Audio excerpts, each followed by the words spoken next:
Welcome back, dear dreamers. Tonight we drift once more into the clouds of myth and memory, where gods walked the earth and whispers shaped the stars. Tonight, the world is quiet, the wind tiptoes through the trees, whispering secrets only the stars can understand. The moon hangs gently in the sky, casting silver light like memories across the clouds.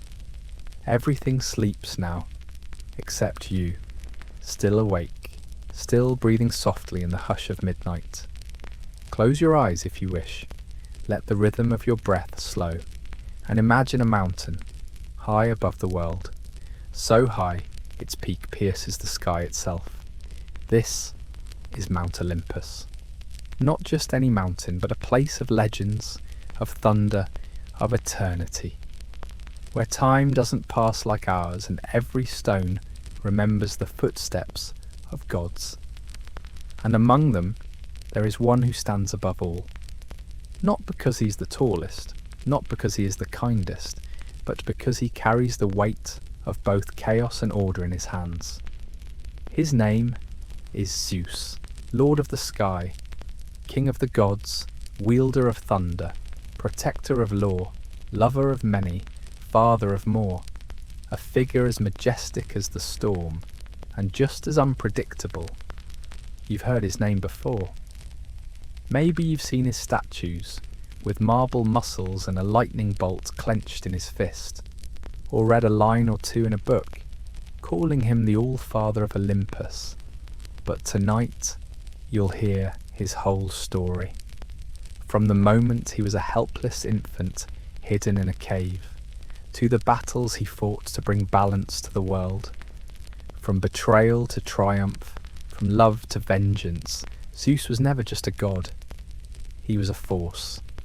And tonight, his story isn't told with drums or fire, but in whispers, in moonlight, in the soft folds of a dream you'll soon drift into. So breathe, let your thoughts settle like dust on an ancient scroll. Let go of the day you've had, and come with me. Let's step onto that cloud-wrapped mountaintop, walk beneath the golden halls of Olympus, and begin our tale. Long ago, when the world was still young and the stars had only just learned to shine, the shadows before the storm, before Zeus, there was Cronus, and before Cronus, there was nothing but silence and chaos. Not the chaos we know today, not loud or wild or angry, but a stillness so complete that it echoed without sound, a space where time had not yet chosen to begin. And from this emptiness the first powers stirred. Gaia, the earth, soft and ancient, rose beneath all things. Uranus, the sky, stretched above her like a shimmering dome. Together they birthed the first gods, the Titans, beings of immense power, shaped from stone, stars and fire. Among them was Cronus, the youngest, sharp-eyed, cunning, hungry not just for power, but for change. Uranus, their father, was cruel. He imprisoned his children in the depths of the earth, afraid of their strength. And Gaia, mourning her children, whispered to Cronus in the dark, "Take the sickle and set your brothers free." So Cronus did. In a moment that would echo through eternity, he struck down his father, and from the heavens blood rained upon the earth, giving rise to both horrors and wonders. Cronus took the throne. He ruled as king over a golden age, a time when humans did not yet dream, and gods were still learning what it meant to exist. But peace never stays. From the shadows of that first sin, a prophecy was born. One day, a child of Cronus would rise against Zeus and overthrow him, just as he had overthrown his own father. The words haunted him. Each night, like wind scratching against the walls of his mind. And so, when Rhea, his queen, bore him a child, he did not look upon the baby's face with love. Instead, he opened his mouth wide and swallowed the child whole, One by one, he did the same. Each time Rhea wept in silence, as her children were devoured. Hestia, Demeter, Hera, Hades, and Poseidon. 5 divine infants, lost in the belly of time, waiting in the darkness of their father's fear. Until the 6th came. Rhea, desperate, heartbroken, ran to Gaia, her mother, and begged the earth herself for help. And Gaia, ancient and wise, remembered how she had once guided Cronus against Uranus. Now she would guide a mother against a son.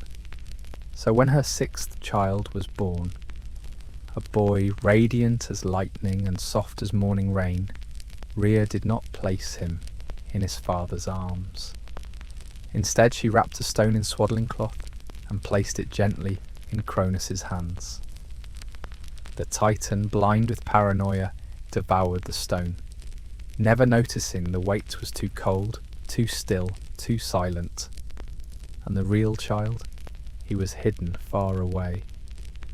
Beneath the shadowy slopes of Mount Dicte, in a cave veiled by clouds and silence, the infant god cried for the first time, and the air trembled. His name was Zeus. Where destiny drinks from milk and sleeps beside thunder. In the cradle of Crete, where the winds whispered through pine trees, and the stars seemed close enough to touch, the child Zeus was hidden away, unknown to the heavens, untouched by his father's gaze. The cave that held him was older than any map, a sacred hollow carved into the bones of the mountain, and though it echoed with silence, it held within it the heartbeat of a future king. But even gods cannot survive on prophecy alone. And so Zeus was nursed and nurtured not by queens or goddesses, but by a goat. Her name was Amalthea. Gentle-eyed and strong-horned, she fed him from her milk, warm and sweet as springtime. She lay beside him as he slept. She shielded him from the winds that howled like wolves. And when he cried, a host of sacred warriors, the Curetes, danced around the cave, clashing their spears upon their shields, so Cronus would never hear the sound. For years Zeus grew not in gold or glory, but in the quiet of nature. He learned the rhythms of the earth. He listened to the trees, watched storms form over the sea, and felt thunder bloom in his chest before he even knew what it meant. And one day, as he played among wild flowers and rocks, he touched Amalthea's horn, and where his fingers passed it shone with divine light. That was the first blessing. From that moment, her horn would become the cornucopia, the horn of plenty, forever pouring fruit, grain, and abundance to all who held it. But shadows, no matter how distant, will always reach for the light. Zeus began to feel them. In dreams he saw glimpses, his siblings, trapped in the stomach of a god. Their voices muffled, their limbs curled in cold darkness. He was no longer a boy, but not yet a god. And deep within, he felt the first pulse of rebellion. It wasn't anger, not yet. It was justice, soft, steady, and unstoppable, like rain that carves valleys, like roots that crack stone. And so, one evening, as the last amber light kissed the mountain, Zeus stood at the mouth of the cave, his eyes turned toward the sky. He whispered a vow, not shouted, not declared, but quiet, the way promises to fate are always made. I will set them free. Where rebellion brews in honey and justice, wears a smile. Years passed like whispers. Zeus, now tall and broad-shouldered, no longer looks like the boy the goat had fed. His voice rumbled like distant thunder. His eyes held storms not yet born. But beneath that calm gaze burned a secret fire, a fire fed by dreams of liberation. His mother Rhea had watched from afar, heart torn between fear and hope. She had risked everything to hide him, and now the boy she saved stood before her as a man ready to defy the king of the cosmos. They met in silence among olive trees, moonlight brushing their faces. No words were needed, only a nod, a tear, a clasp of hands. Then came the plan. Cronus had grown old, paranoid and weary. He ruled with fear, but even fear, like all things, decays. He trusted no one, except for strangers with sweet words and harmless faces. And so Zeus disguised himself, not with spells or glamour, but with charm and humility. He entered Cronus's court as a simple cupbearer, a servant among Titans. He bowed low, smiled often, and poured golden nectar into the king's cup.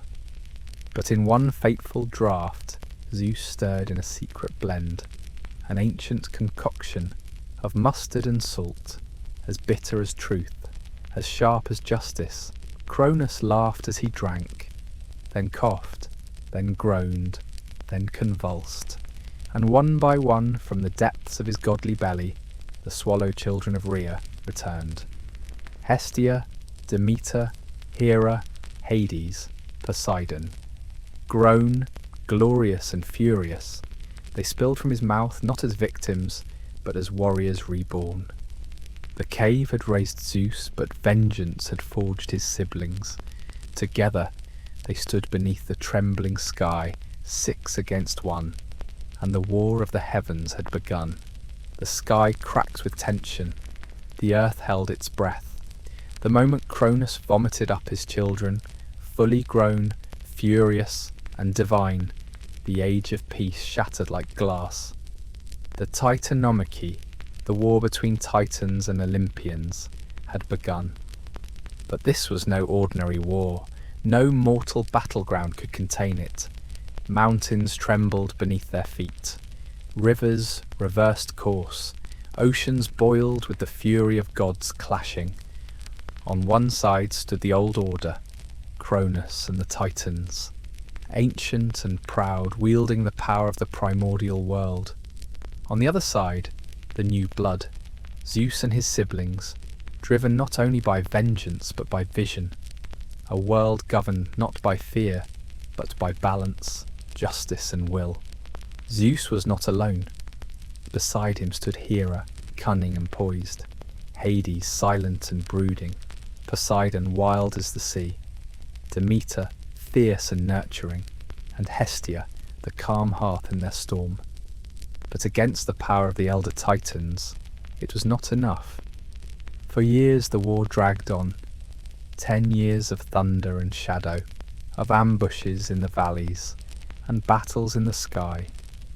In the depths of despair, Gaia, the earth herself, whispered to Zeus of an ancient truth, deep beneath the world, sealed away by Cronus himself, lay the Cyclopes and the Hecatonchires, creatures so powerful, their very existence had been hidden in fear. Zeus descended into the dark prison of Tartarus, broke the chains forged in the old age, and freed them. In gratitude, the Cyclopes gifted him thunder and lightning, the weapons of storms. To Poseidon they gave the trident, sharp enough to shake the seas. To Hades, the helmet of invisibility, which would let him vanish from the sight of both gods and mortals. Armed with these the tide turned.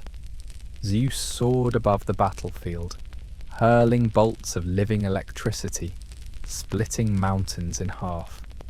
Poseidon cracked the ground with his trident, causing islands to rise and sink in his wake. Hades slipped into shadows and struck fear where no light could reach. The war reached its crescendo in a final clash atop Mount Olympus, the seat of the Titans.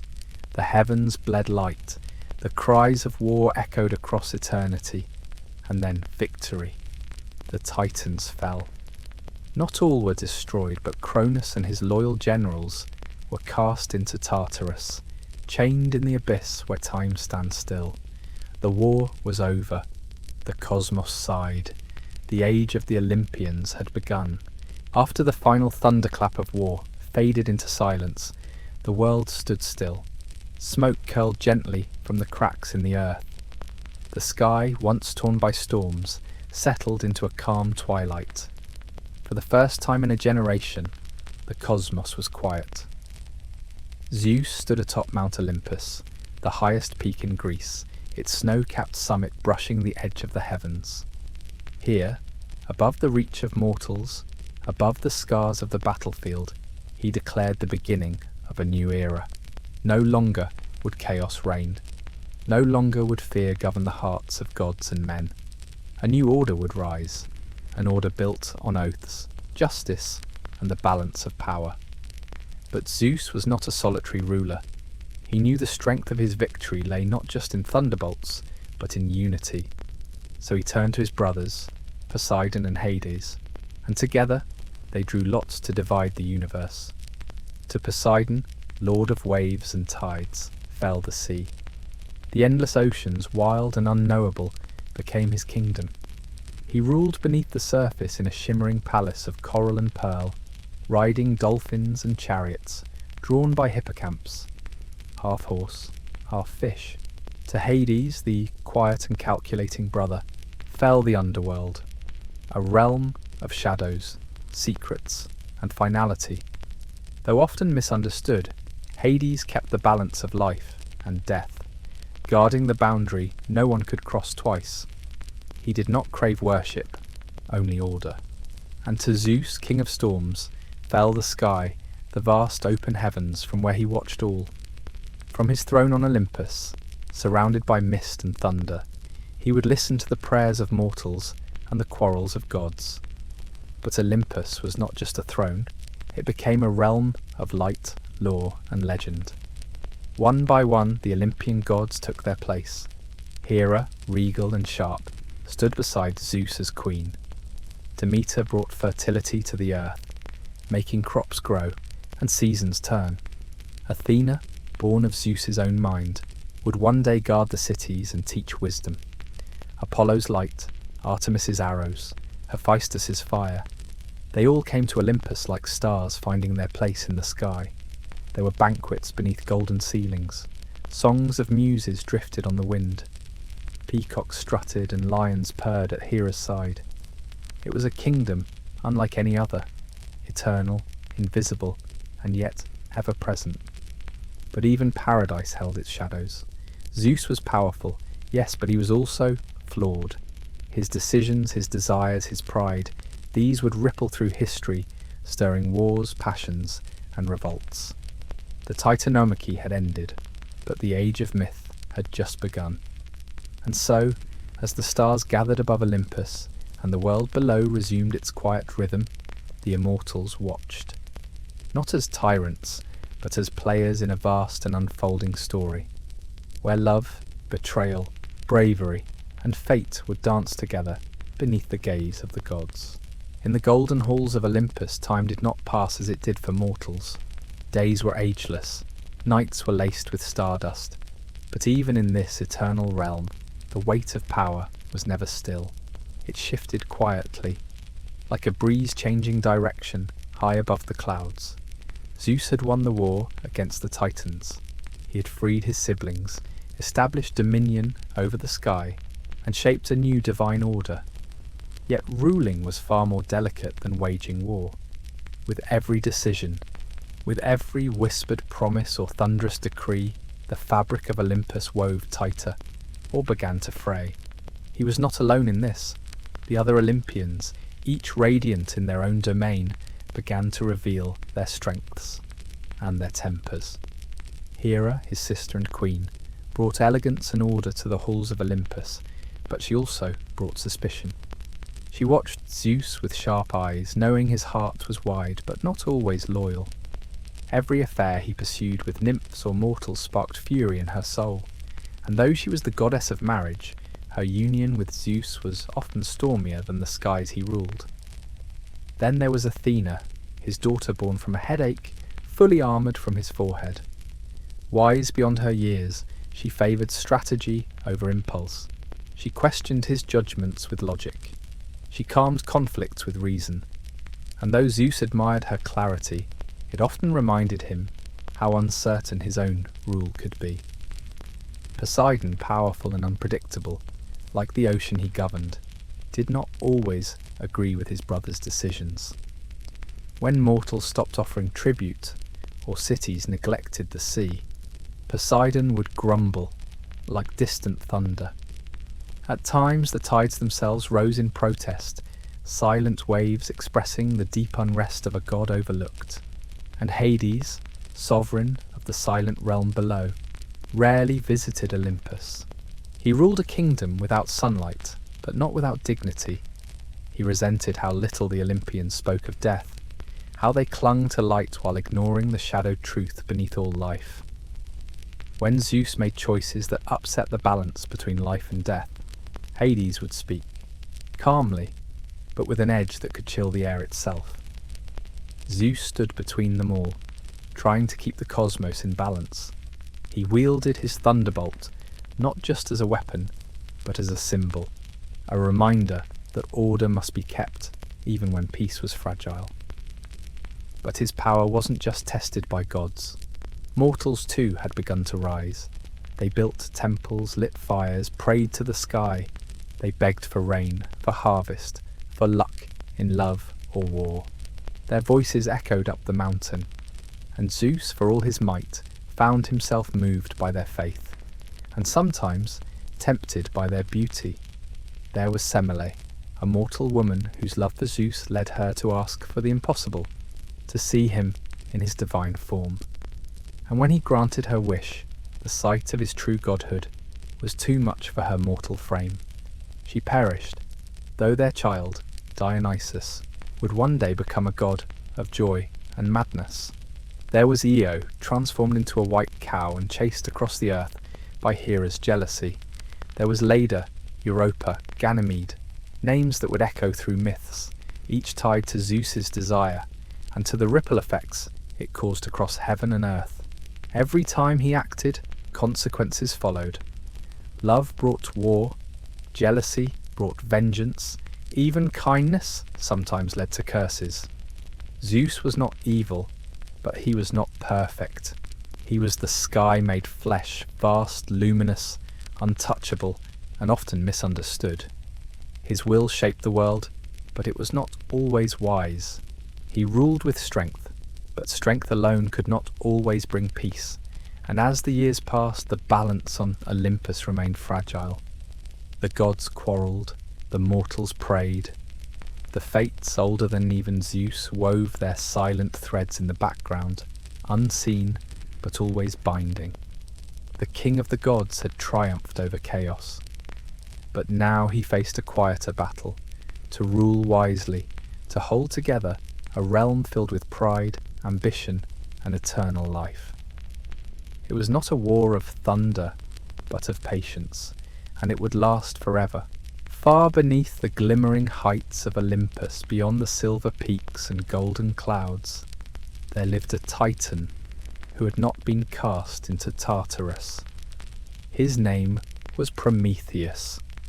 Forethought, they called him, for he saw what others could not, planned what others dared not, and dreamed beyond the bounds of what was given.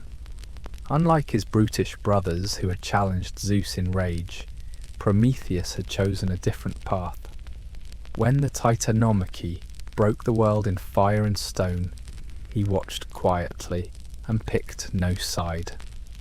And when the dust settled and Zeus claimed the throne, Prometheus approached not as an enemy, but as an advisor. At first Zeus welcomed his counsel, but Prometheus held a secret loyalty, not to gods, not to titans, but to something humbler, more fragile, more extraordinary. Mankind. Mortals, those weak, short-lived creatures crawling across the earth, were to some gods a curiosity, and to others a nuisance. They were born, they loved, they aged, they died, but Prometheus saw something different. He saw the potential for greatness. He saw minds that could learn, hands that could build, hearts that could love fiercely and fear deeply.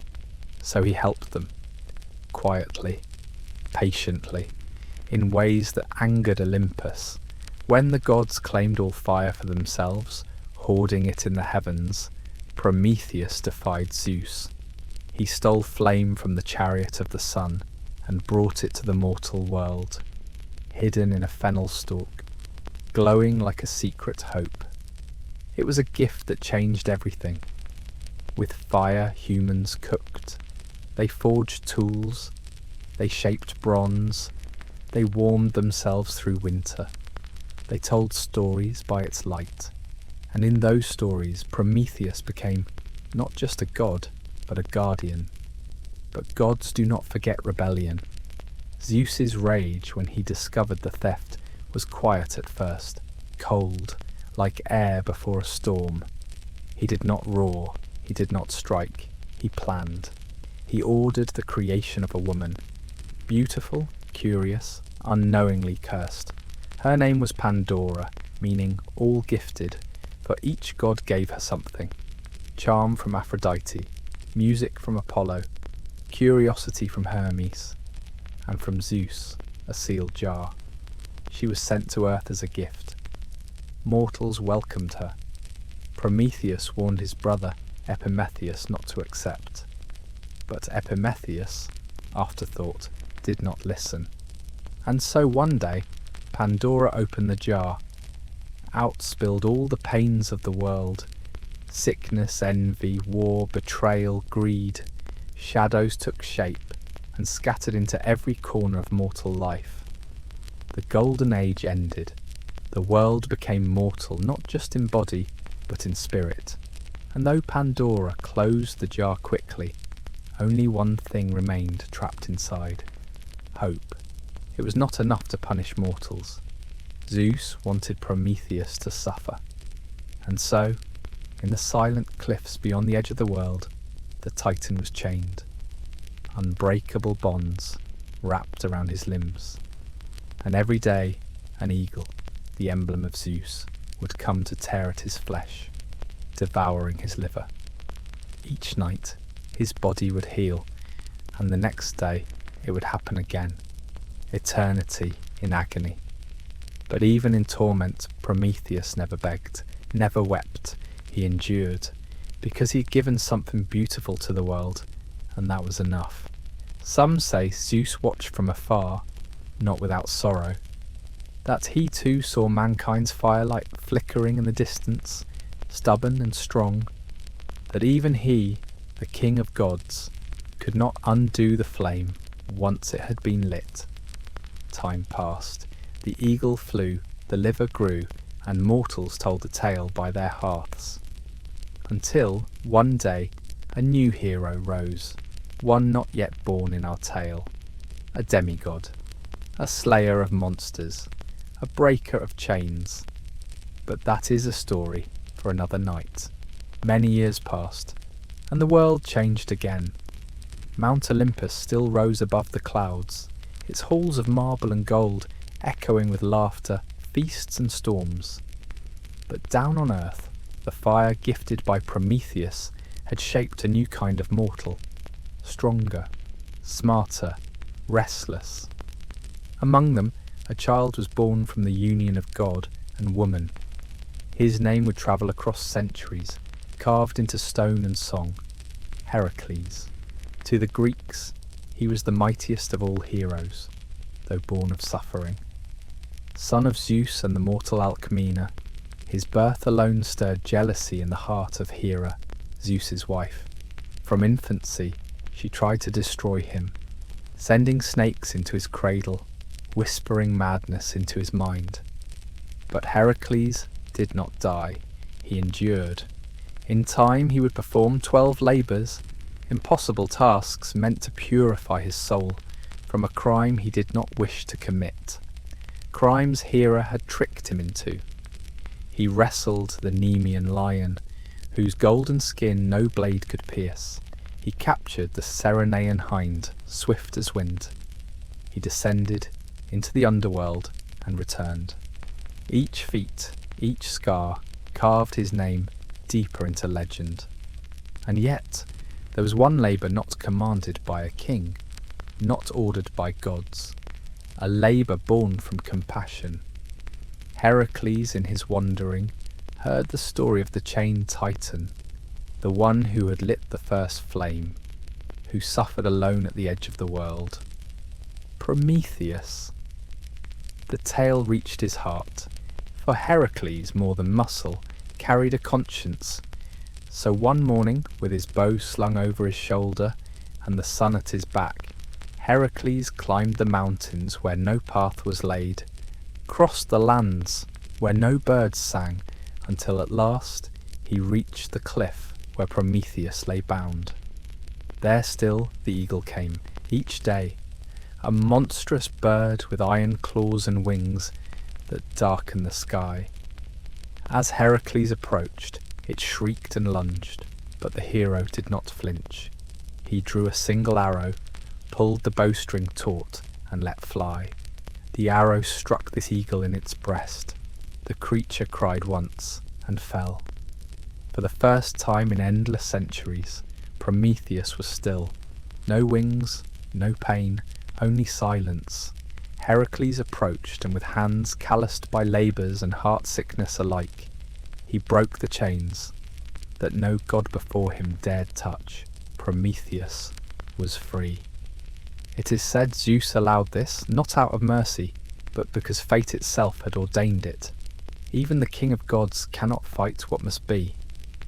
Prometheus, weary but unbroken, stood beneath the open sky once more. He looked to Hercules, not as a titan to a hero, but as a creator to his creation's greatest hope. For Hercules represented something new, not just power, not just rage, but will. The will to do good, even when gods did not command it. As Prometheus departed, a wind rose around him, not cold, but warm, like the breath of fire in a hearth long gone cold. He vanished into the mountains, some say. Others say he became wind and memory. But every time a candle is lit, a forge burns, or a storyteller whispers by firelight, the echo of Prometheus remains. If this journey through the stars and shadows has brought you peace tonight, follow Divine Chronicles, legends of immortals, where the gods still whisper, and ancient legends softly return to life. Until we meet again, sleep well, dream deep.